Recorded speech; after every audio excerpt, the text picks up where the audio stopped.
अस्सलाम वालेकुम नाजरीन, मैं हूँ हारून फरहाद और अपने यूट्यूब चैनल हाइलाइट्स बाय हारून पर आपको खुशामदीद कहूँगा। नाज़रीन, 2023 के इलेक्शंस में कौन सी पार्टी ज़्यादा सीटों के साथ कामयाब हो सकती है, किस पार्टी का किसके साथ अलायंस बन सकता है और कौन सी पार्टी, नई जो पार्टियां इस वक्त बन चुकी हैं, उनमें से कौन सी पार्टी जो है हमें किसी सूबे में या वफाकी लेवल पे कौन सी पार्टी सरप्राइज़ कर सकती है, सरप्राइजिंग रिजल्ट्स प्रोड्यूस कर सकती है। तो उसका आज हम थोड़ा एनालिसिस करेंगे कि अगर 2023 के इलेक्शंस जो हैं वो नवंबर के एंड में या दिसंबर के स्टार्ट में अगर हो जाते हैं, जैसा कि इलेक्शन कमीशन ने हल्का बंदियों का फैसला जो है वो किया हुआ है कि सितंबर में कंप्लीट करनी है, सितंबर के मिड में, तो माइट भी पॉसिबल कि नवंबर में या फिर दिसंबर के स्टार्ट में इलेक्शंस हो सकते हैं। और ये भी एक पॉसिबिलिटी है, अपनी जगह मौजूद है ये पॉसिबिलिटी कि निगरान सेटअप जो है वो आगे भी जा सकता है। हमने देखा कि बिलावल भुट्टो साहब जो हैं उन्होंने इंतखाबी मुहिम का आगाज़ कर दिया हुआ है। फ़िलहाल अनाउंस नहीं कर रहे उसको प्रॉपरली, इलेक्शन शेड्यूल का जब तक ऐलान नहीं होता तब तक पीपल्स पार्टी ने कहा है कि हम अनाउंस नहीं कर रहे अपनी इलेक्शन कैंपेन। लेकिन बिलावल भुट्टो साहब जा रहे हैं, लोगों से मिल रहे हैं, मुलाकातें कर रहे हैं और पब्लिक गैदरिंग्स अटेंड कर रहे हैं। जो पार्टी के लोग हैं उनके घरों पर जा रहे हैं, वहाँ पर उनकी जो है पार्टी को मुस्तहकम करने की कोशिश कर रहे हैं, वो मुनज़्ज़म कर रहे हैं पार्टी को। दूसरी जानिब अगर आप नून लीग की बात करें, नवाज शरीफ साहब इस वक्त बाहर हैं, लंदन में हैं। उनके साथ जो भाई हैं उनके शहबाज शरीफ साहब, वो भी लंदन में मौजूद हैं। तो नून लीग को अभी जो इलेक्शंस के हवाले से अगर आप बात करें तो जो मुनज़्ज़म कर रही हैं पार्टी, वो मरियम नवाज शरीफ हैं। वो अभी फ़िलहाल पार्टी के मामला देख रही हैं। वैसे तो मामला नवाज शरीफ साहब भी देख रहे हैं, शहबाज शरीफ साहब भी देख रहे हैं, लेकिन पाकिस्तान में अगर आप ग्राउंड लेवल पे बात करें तो मरियम नवाज इस वक्त काफ़ी काम कर रही हैं। पीटीआई की अगर हम बात करें तो पीटीआई का फ़िलहाल क़यादत का मसला चल रहा है, क्योंकि इमरान खान साहब जो हैं वो अभी तक कस्टडी में हैं, अटक जेल में मौजूद है। और शाह महमूद कुरैशी साहब एफआईए की कस्टडी में हैं, उनका भी कुछ पता नहीं है कि वो कब उनकी रिहाई मुतवक्के है। अभी केस उनका चल रहा है, साइफर केस में वो फंसे हुए हैं और इमरान खान साहब भी साइफर केस में फंसे हुए हैं। और इमरान खान साहब के साथ एक मसला ये भी है कि उनकी 5 साल की जो नाअहली की सज़ा है वो अभी भी बरकरार है, विच मीन्स के वो इलेक्शन लड़ने के अहल नहीं हैं। लेकिन फिर भी अगर आप देखें कि जो केपीके में इलेक्शंस हुए हैं और अभी रिसेंटली गिलगित में एक इलेक्शन हुआ है, उसमें पाकिस्तान तहरीक इंसाफ ने कामयाबी हासिल की है।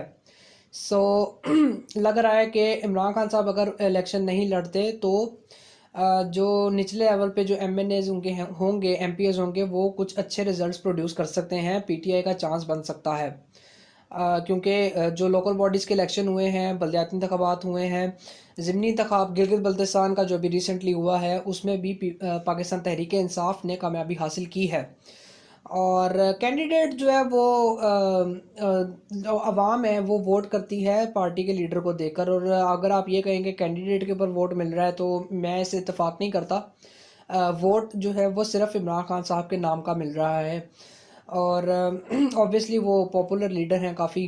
और अगर खान साहब खुद इलेक्शन नहीं लड़ते, कोई और जाहिर है अब वो नहीं लड़ सकते क्योंकि 5 साल की नाअहली है, तो कोई और अगर इलेक्शन लड़ेगा तो आई गेस अच्छे रिजल्ट्स प्रोड्यूस कर सकते हैं। अच्छा जी, तो बात कर लेते हैं पीपल्स पार्टी की। पीपल्स पार्टी पंजाब में कुछ सरप्राइज़ दे सकती है, पॉसिबिलिटी है। शायद नून लीग से ज़्यादा गेन कर सकती है कुछ जगहों के ऊपर। अगर आप साउथ पंजाब की बात करें वहाँ पर अच्छे रिजल्ट्स प्रोड्यूस कर सकती है पीपल्स पार्टी।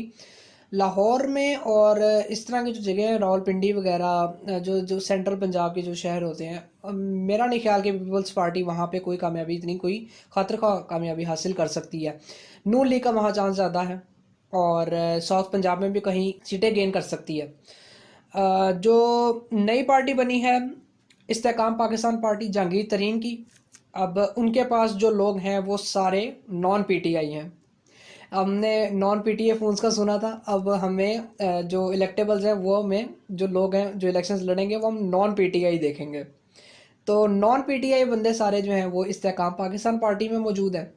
पार्टियां छोड़ी हैं इन्होंने, और मुझे लग रहा है कि साउथ पंजाब में कामयाबी हासिल कर लेंगे, क्योंकि जहांगीर खान तरीन साहब एक बड़ा नाम है पाकिस्तान की पॉलिटिक्स का, और खान साहब के काफ़ी करीब रहे हैं। उनके मामलात उन्होंने पार्टी के काफ़ी गौर से देखे हुए हैं। पार्टी के अप्स एंड डाउन्स में वो साथ रहे हैं, लेकिन शुगर स्कैंडल की वजह से जब खान साहब अपनी गवर्नमेंट में थे तो शुगर स्कैंडल की वजह से उनके खान साहब के साथ इख्तलाफात हो गए थे, जिसके बाद उन्होंने पार्टी छोड़ दी थी और काफ़ी अर्सा वो सियासी मंजर-आम से ज़रा थोड़ा दूर थे। लेकिन जब से ये 9 मई का वाक़या हुआ, नई पार्टी बनी और पार्टी के चेयरमैन अब वो हैं पैटर्न इन चीफ वो हैं जहांगीर खान तरीन साहब, तो लग रहा है कि कुछ अच्छा परफॉर्म कर सकेंगे साउथ पंजाब में। फेडरल लेवल पे बात करें तो बहुत मुश्किल है कि फेडरल लेवल पे कुछ करें। हाँ, अलायंस वगैरह बना सकते हैं किसी के साथ, तो यानी कि आप कैबिनेट में आप उनके कोई नई गवर्नमेंट बनती है तो कैबिनेट में आप उनके मेंबर्स मेरा ख्याल है देख सकेंगे।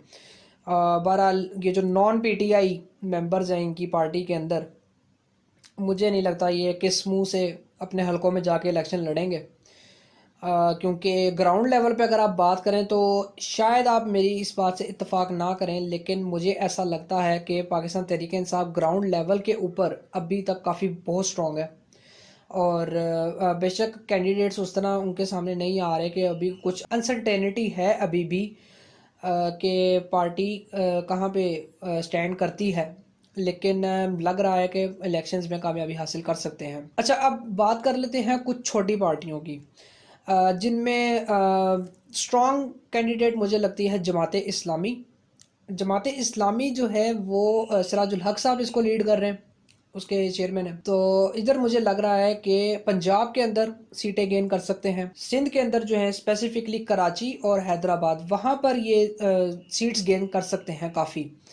और मुझे लग रहा है कि सिंध असम्बली जब सूबाई तौर पे इलेक्शंस होंगे तो सिंध असम्बली के अंदर सीटें गेन करेंगे, पंजाब असम्बली के अंदर भी सीट्स गेन कर सकते हैं।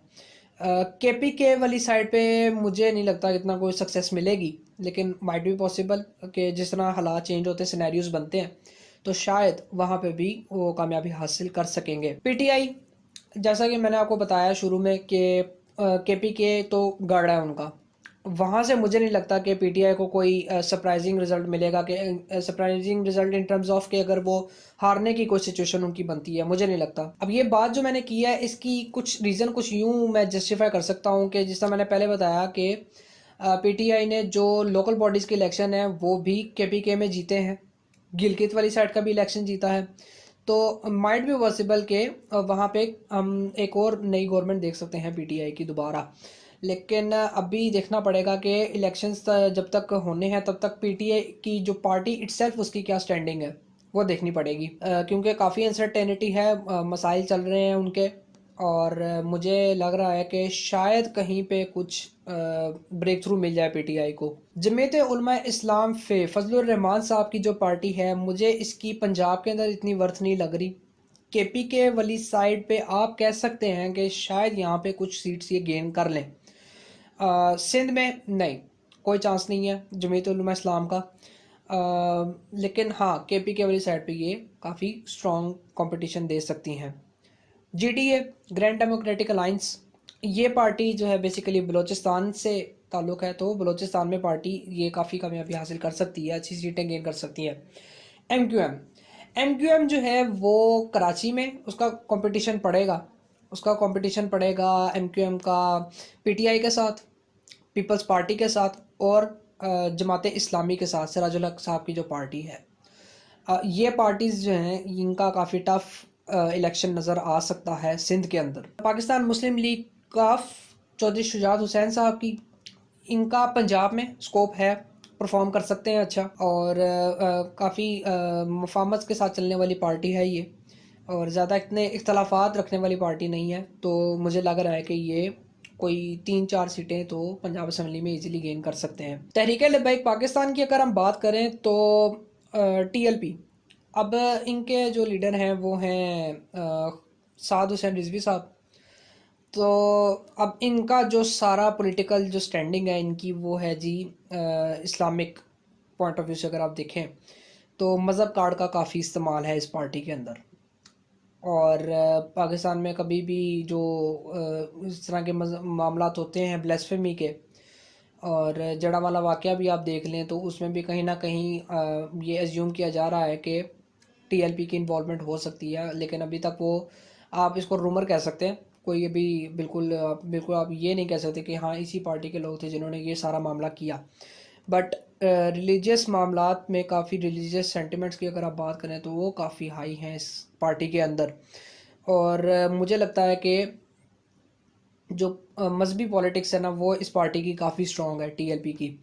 तो मज़हब के नाम पे शायद ये लोग कुछ परफॉर्म कर पाएंगे, लेकिन इतना कोई अच्छा नहीं करेंगे। मुझे नहीं लगता टीएलपी कोई इतनी कोई ज़्यादा सीट्स गेन करेगी पंजाब के अंदर, और इतना कोई टफ कंपटीशन नहीं हो सकेगा। अवामी मुस्लिम लीग शेख रशीद साहब की, इनकी सीट जो है वो रावलपिंडी से पक्की है, और ये वहाँ से ज़रूर जीतते हैं हमेशा। लेकिन अब इनका अलायंस बनता है पाकिस्तान तहरीक इंसाफ के साथ, तो देखना पड़ेगा कि ये अब अगर पीटीआई अगर नहीं क्वालिफाई कर पाती इलेक्शंस के लिए, आगे नहीं वो अहल हो पाती पार्टी, फ़िलहाल तो अहल है लेकिन अभी पॉलिटिकल सिनेरियोज़ का कुछ पता नहीं है, क्योंकि पॉलिटिकल इंस्टेबिलिटी इतनी ज़्यादा है कि आप कुछ कह नहीं सकते किसी भी पार्टी के बारे में। तो देखना पड़ेगा कि इनका अलायंस किसके साथ बनेगा। अब बात कर लेते हैं कि इनमें से जो पार्टीज़ हैं वो इक़्तिदार में कौन आ सकती है।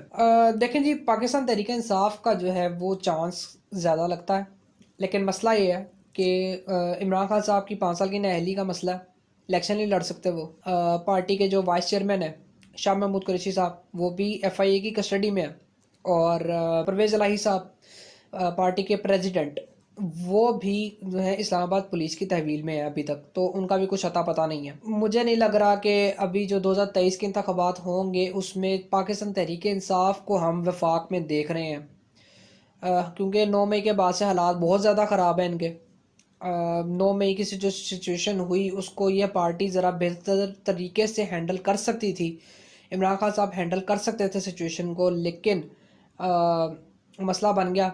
सिर्फ वो अगर एक दफ़ा एक स्टेटमेंट दे देते कि कारकुनों ने पुरअमन रहना है, पुरतशद्दुद एहतजाज नहीं करना, तो शायद things could have gone better. और लेकिन ऐसा अनफॉर्चुनेटली नहीं हुआ। हमने एक पुरअमन एहतजाज को वायलेंट एहतजाज में बनते हुए देखा। एहतजाज के बारे में आप कोई प्रिडिक्शन नहीं कर सकते कि वो कितनी देर तक पुरअमन रहता है, क्योंकि पुरतशद्दुद एहतजाज होने में वो देर भी नहीं लगती। तो ये जो 9 मई का जो सारा सिनेरियो हुआ है ना, इसने पीटीआई की जो पॉलिटिकल स्टैंडिंग है ना उसको काफ़ी ज़्यादा इफेक्ट कर दिया। तो मुझे नहीं लगता कि पीटीआई आगे वफाक में कुछ कर पाएगी। बात कर लेते हैं पाकिस्तान पीपल्स पार्टी की। पाकिस्तान पीपल्स पार्टी का क्वाइट चांस है वफाक के अंदर। बिलावल भुट्टो ने वजारत ख़ारजा संभाली है, और he has gained quite experience, और पाकिस्तान की दूसरे ममालिक के साथ मामलात बेहतर करने की कोशिश इन्होंने बिल्कुल की है। इंडिया का दौरा भी किया है। इमरान खान साहब के 3.5 साल की गवर्नमेंट में कोई भी हमारा फॉरेन मिनिस्टर शाह महमूद कुरैशी साहब इंडिया का दौरा नहीं किया, उल्टा हम लड़ते ही रहे हैं इंडिया के साथ डिफरेंट महाज़ों के ऊपर, पॉलिटिकल महाज़ों के ऊपर और आलमी महाज़ों के ऊपर।